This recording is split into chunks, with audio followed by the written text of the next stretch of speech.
and a light plane pilot has been killed after crashing on a suburban street at Mordialloc. Kieran Jones is at the scene on Scarlet Street. Kieran, what's the latest there?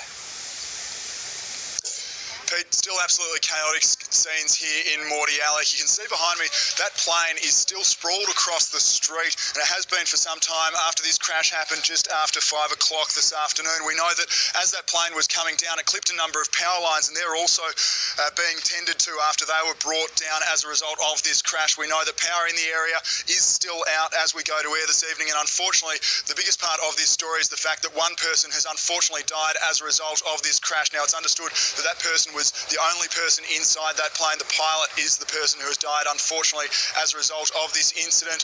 MFB rushed to the scene. There were initial suggestions that fuel was leaking from the aircraft in the immediate aftermath of that crash, and some of that vision that you're seeing suggests obviously it was an absolutely intense blaze that the MFB had to battle in the late afternoon here as people were making their way home from school and also from work. We spoke to one witness a few moments ago. Here's what she had to say.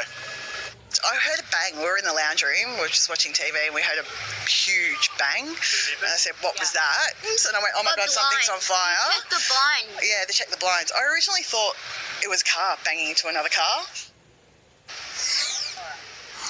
Pete, it's still not known at this stage exactly what caused this crash. Obviously, that will be investigated in the coming days. We do know that members of the Civil Aviation Safety Authority are on scene, and obviously we'll be looking into exactly how this unfolded. Just to give you a bit of a picture, we are only about 1 kilometre south of the Moorabbin Airport, and we're also quite near a couple of secondary schools and also a kindergarten, which are only a few hundred metres away. So obviously quite lucky that nobody else was hurt as a result of this incident, but unfortunately one person has died as a result of this crash earlier this afternoon, Pete.